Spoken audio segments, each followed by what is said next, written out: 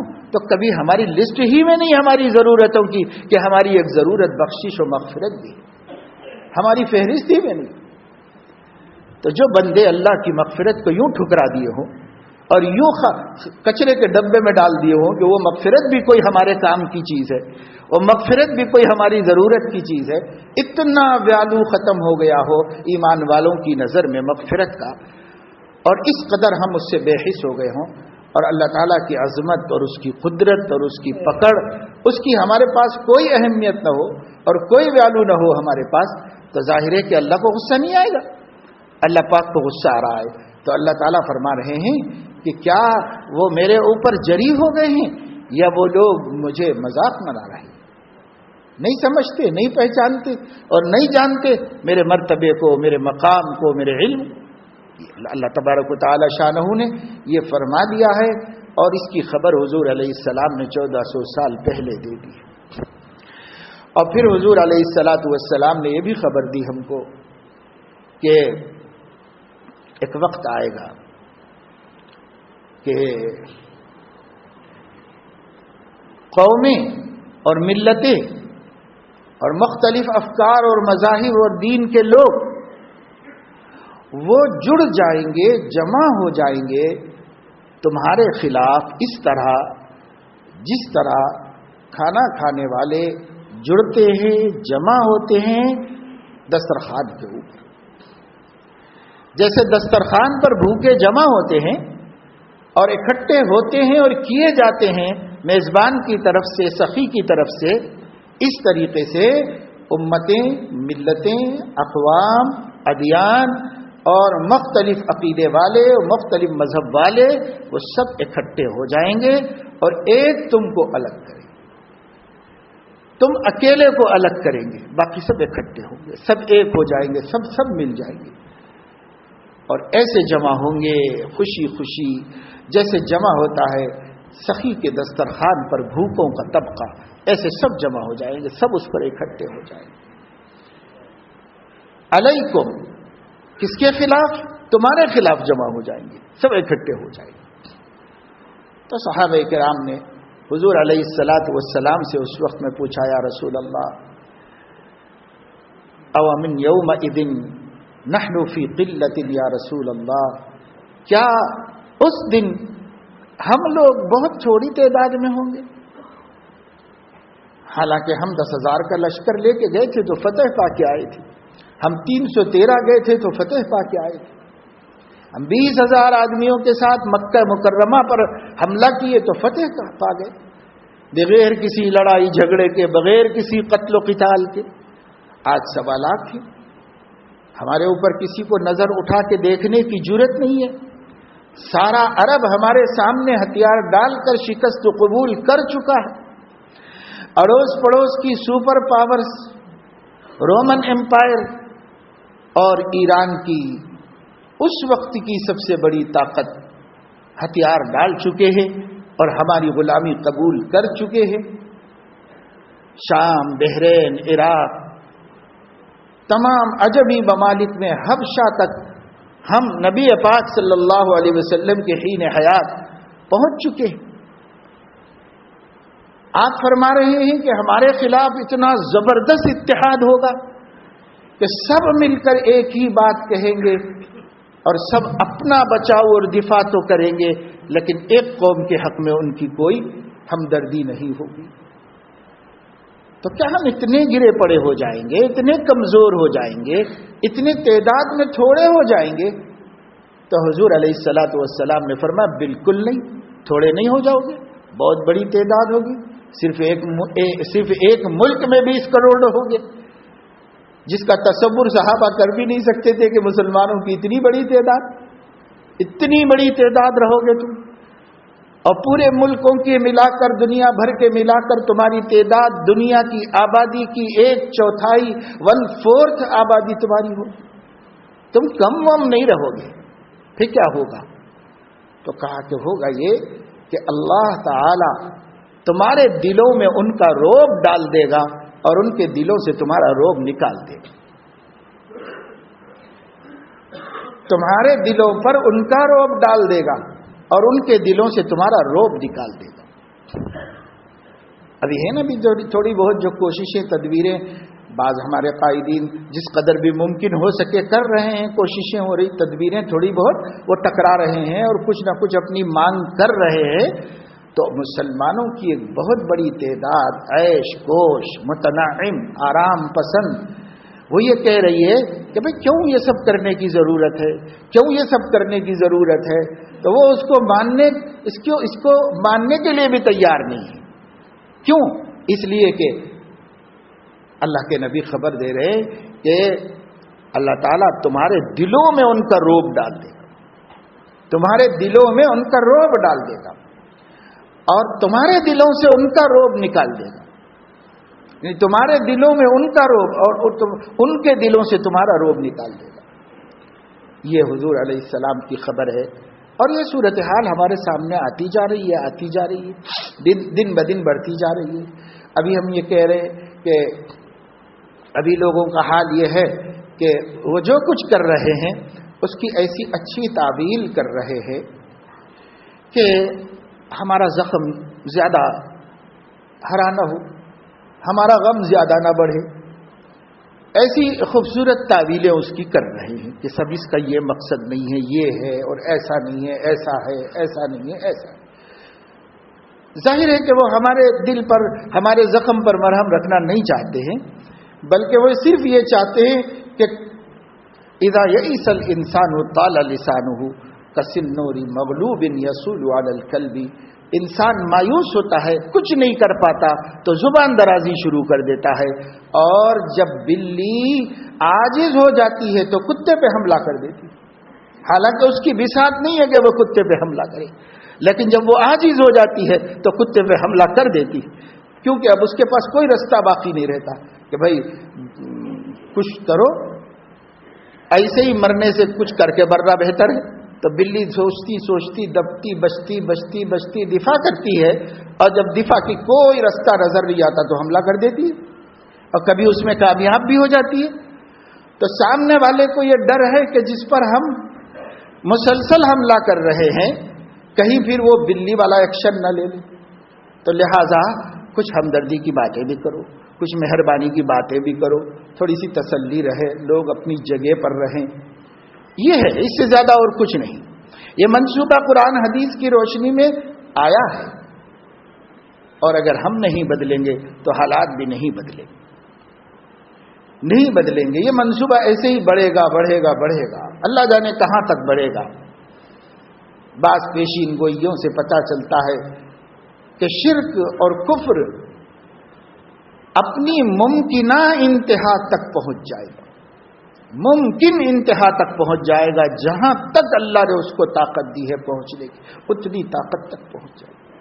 تو ہو سکتا ہے، لیکن ہم اگر اس پر بھروسہ کر کے بیٹھے رہیں کہ صاحب یہ سب تو ہونا ہے، حدیثوں میں آیا ہے، ہوتا رہے گا، تو ہمارے نبی نے ایسی کوئی تعلیم تو نہیں دی ہم کو کہ دیکھو یہ جو میں نے تم کو پیشین گوئیاں کی ہیں اور حالات کی خبریں دی ہیں، اور جو تم کو میں نے اطلاعات دی ہیں کہ قیامت تک کیا کیا ہونے والا ہے، تو تم بس جب ایسا ہو تو بیٹھے رہو ہاتھ پہ ہاتھ دھر کے، کھاؤ پیو اور اپنی موت کا انتظار کرو. یہ تو نہیں تعلیم دی حضور نے. حضور علیہ السلام نے یہ تعلیم دی کہ ایک عقل مند کو جس عقل مندی کے ساتھ دفاع کرنا چاہیے اور جس عقل مندی کے ساتھ زندگی گزارنا چاہیے اور باوقار اور آزاد زندگی کے لیے جو جد و جہد کرنی چاہیے وہ جد و جہد بھی کرتا رہے، کوشش بھی کرتا رہے. کامیابی ناکامی ہمارے ہاتھ میں نہیں، لیکن تدابیر تو ہمارے ہاتھ میں ہیں. بندہ کسب کا پابند ہے، اس چیز کو وجود میں لانا بندے کے ہاتھ میں نہیں ہے. اللہ کی قدرت ہے، وہ دکھانا چاہے گا دکھائے گا، نہیں دکھانا چاہے گا اس کی مرضی ہے، لیکن ہمارے ذمے جو ہے وہ ہمیں کرتے رہنا چاہیے.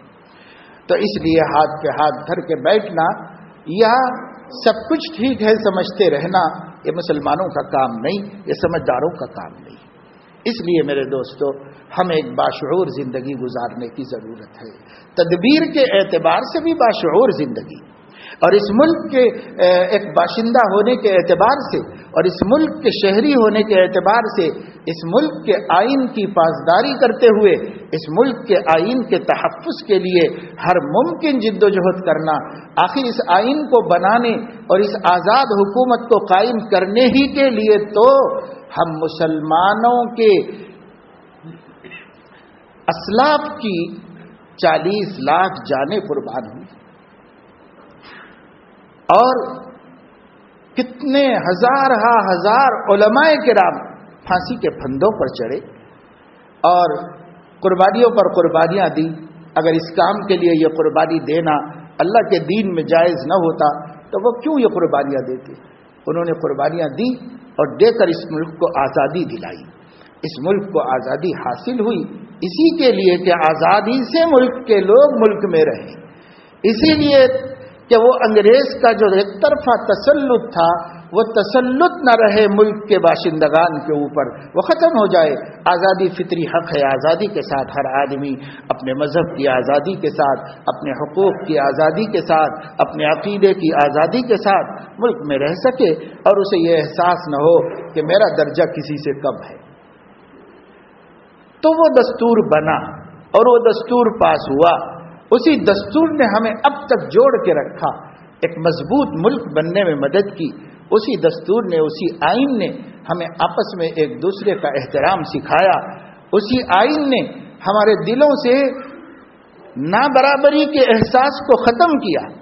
لیکن اب آپ کا وہی آئین خطرے میں ہے اور اسی آئین سے چھیڑ چھاڑ ہے، تو ہماری ذمہ داری ہوگی کہ ہم اس کو اپنا فرض سمجھیں کہ اس آئین کو جو صرف ہمارے حق میں نہیں ہے، وہ آئین اس ملک کے ہر باشندے کے حق میں ہے، اس ملک کے ہر مذہب کے حق میں ہے اور اس ملک کے ہر مذہب کے ماننے والے کے حق میں ہے۔ تحفظ کریں، اس کی تحفظ کے لیے ہر ممکن اور جائز تدبیر کو ہم اختیار کریں اور اس کے لیے جد و جہد و کوشش کریں۔ یہ جب ہی ہو سکتا ہے جب مسلمان باشعور زندگی گزار رہے، اور بے شعور زندگی کا کوئی فائدہ نہیں۔ بے شعور زندگی گزارنے والے ذلیل اور رسوا ہو کر مرے، عزت کے ساتھ وہ مرے گا جو باشعور زندگی گزارتا ہے۔ تو ہمیں ایک شعور مند زندگی گزارنا ہے۔ یہ غفلت کیا ہے، یہ لاپرواہی کیا ہے، یہ ہمیں بالکل بے حس بنا کے رکھی ہے۔ جب آدمی بے شعور ہوتا ہے تو اس کا احساس بھی ختم ہو جاتا ہے اور اس آدمی میں قوت عمل بھی ختم ہو جاتی ہے۔ اس لیے کہا گیا ہے قوت فکر و عمل پہلے فنا ہوتی ہے۔ فکر سوچنے کی صلاحیت اور عمل حرکت کی صلاحیت، قوت فکر و عمل پہلے فنا ہوتی ہے، پھر کسی قوم کی شوکت پہ زوال آتا ہے۔ ہم پہ جو زوال آ رہا ہے یہ ہماری قوت فکر و عمل کے فنا ہونے کا نتیجہ ہے۔ ہمیں اپنی قوت فکر و عمل کو بیدار کرنا چاہیے، زندہ کرنا چاہیے، سوچنے کی صلاحیت اور عمل کرنے کی صلاحیت اپنے اندر پیدا کرنا چاہیے۔ اگر یہ کریں گے تو پھر ہم بھی شانہ بشانہ قدم بقدم اس ملک کی ترقی میں، سلامتی میں، تحفظ میں اور ملک والوں کی سلامتی اور تحفظ میں اپنا حصہ ادا کر سکیں گے، اپنا کردار ادا کر سکیں گے۔ نہیں تو پھر ہم بھیک کا پیالہ لے کے کھڑے رہیں گے، کوئی دے تو کھائے اللہ کے نام پہ اور نہ دے تو فاقہ کرے۔ اس انجام پر پہنچنا پڑے گا۔ اس لیے اللہ تعالیٰ سے دعا ہے کہ اللہ پاک ہمیں توفیق عمل نصیب فرمائے اور ہمارے اندر اللہ پاک شعور کو بیدار فرمائے، احساس کو زندہ فرمائے اور ہمیں صرف اپنے پیٹ کے لیے جینے کے بجائے انسانیت کے وقار اور انسانیت کے تحفظ کے لیے جینے والا بنائے۔ وآخر دعوانا الحمد للہ رب العالمین۔